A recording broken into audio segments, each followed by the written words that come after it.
Okay, on the back side, starting with number 12, it's asking, what is the degree of arc RB? So this relates to a formula on your chart, okay, the Theorem 5, but this time, instead of an outside angle, we're dealing with an inside angle. And so what it says is that this inside angle is equal to 1/2 of the arcs that it's across from added together. So arc X and arc Y in this case. Now, this question, you have to work backwards because you're actually already given the arc that you would want, or the angle that you would normally want to solve for, and you're trying to solve for one of the arcs. So in this case, I'm just going to take all of the information that I have and plug it into this formula. So I know the measure of angle 1 is 88, and that's going to be equal to 1/2 of X, which I'm trying to solve for, okay, plus 100, which is the other arc. Okay, so you can rewrite any statement. Anytime you're saying 1/2 times something, that's the same as saying that thing divided by 2. Okay. All right, and then we can start solving for X. So we're dividing by 2 here. The opposite of division is multiplication, so we multiply by 2 to get rid of that divided by 2. 88 times 2 is 176. Let me get a little bit of extra room here. So we've got 176 is equal to X plus 100. Subtract 100. And we get X is equal to 76. Okay?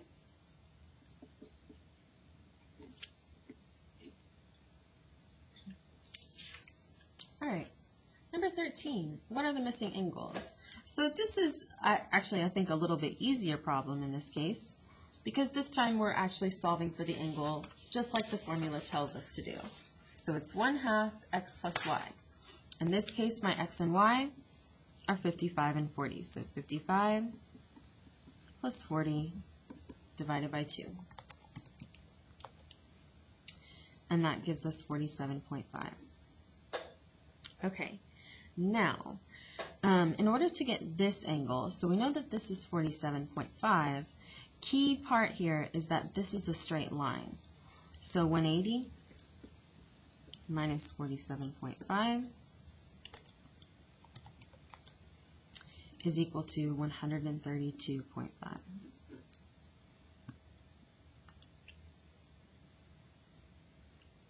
All right, number 14, what is the missing angle? Okay, this is another formula. I believe we've used this formula already. So it's an outside angle, 1/2 X minus Y. This one is using 2 secants, so it's going to most closely match this picture, X minus Y. Okay, so 100 minus 40 divided by 2. So that's 60 divided by 2, which is 30. Okay. 3 distances are given from 2 chords. What is the missing distance? Okay, so you have this formula on your chart as well. This time, we're dealing with the lengths of these segments, and that's going to go with Theorem 6. So the difference between Theorem 5 and Theorem 6 is that in Theorem 5, you're solving for angles, and Theorem 6, you're solving for different side lengths, given these different scenarios. Okay. So what this says is that A times B is equal to C times D. And notice that A and B are on the same line, and C and D are on the same line. So for us, let's call this X. This would mean that 4 times 6 is equal to 8 times X. 4 times 6 is 24, is equal to 8X divided by 8. And we get that X is equal to 3. All right. The circle is represented by the equation x plus 4 squared plus y minus 3 squared equals 256. What are the radius and the center? You have your equation of a circle on your formula chart. So notice when we put our center into this equation, we're subtracting it. What this means is that when we take that center back out, the signs here are going to be the opposite. So if we're adding 4, that means the center was negative 4. And if we're subtracting 3, that means the center was positive 3. Okay, so that's part of the answer. Now this number, 256, this represents your radius squared, which means that if you want to get the radius by itself, you need to take the square root of 256, which is equal to 16.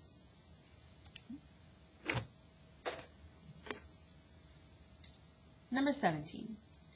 AE and AT are secant lines, and then we're given this information and we want to find NT. So AK is 3, KE is 9, AN is 4. Okay.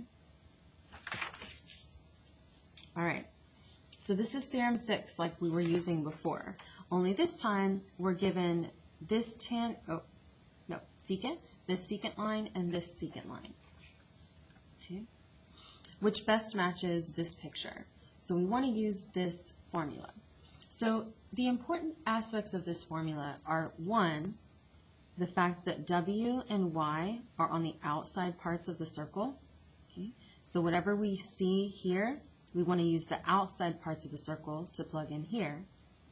And then notice that W and X are on the same line. So you add the numbers that are on the same line. Okay. So taking that formula and applying it here, we would have 3 times 3 plus 9 is equal to 4 times 4 plus x. All right, 3 plus 9 is 12, is equal to 4 times 4 plus x. 3 times 12 is equal to 36.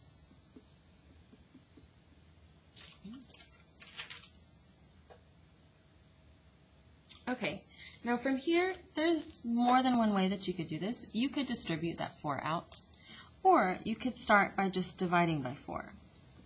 Since we have a 4 outside the parentheses, this is multiplication, so those cancel. Let me get a little more room here. All right, so 36 divided by 4 is equal to 9. And now that we've canceled those 4's, we've got 9 is equal to 4 plus x. Last step is to subtract 4. So x is equal to 5.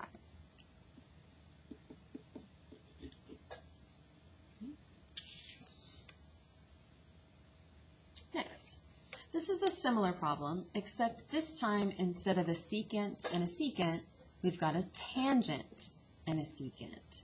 So AN is 6, AK is 4, KE is x. And this best matches this formula, where we've got a tangent line and a secant line.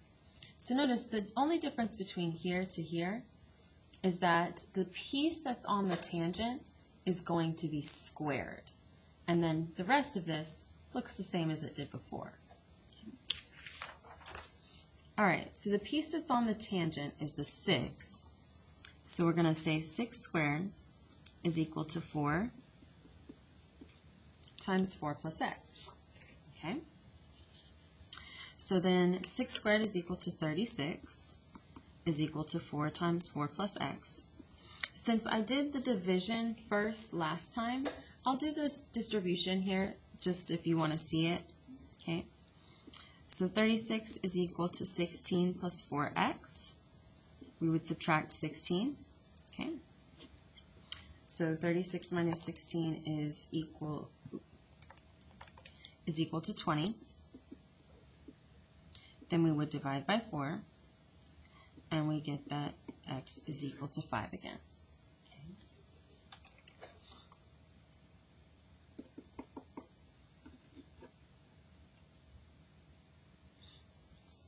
Okay.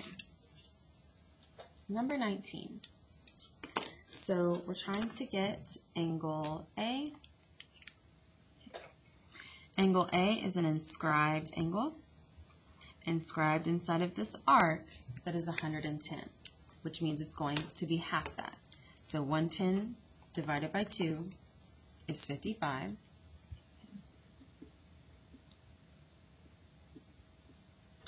B is another inscribed angle, and it's inscribed at this angle of 56 here. So 56 divided by 2 gives us that B is 28.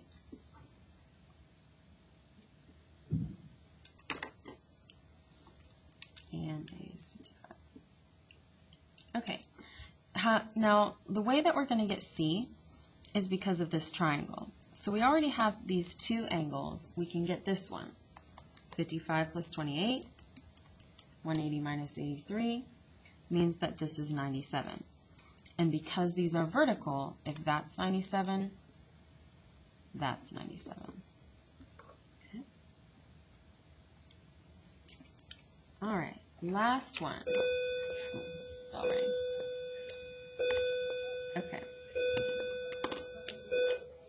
So, for this problem, let's start with getting angle C, because this is actually a theorem that's on your chart. Remember this one, that if it's inscribed in a semicircle, it's going to be 90. This is another one of those situations. So easily, I can get that angle C is 90 just by knowing the theorem. To get angle B, it's inscribed inside of this 94-degree arc. So 94 divided by 2 gives us that B is 47. Now, in order to get A is the arc that's across from this inscribed angle here. So if we can get this angle, we can get arc A. So we can get this angle by adding these up and subtracting from 180, since they're all part of a triangle. So 90 plus 47, 180 minus 137, this piece is equal to 43. So we take that, multiply by 2, and we get that A is 86. Okay? Good luck on your test on Friday.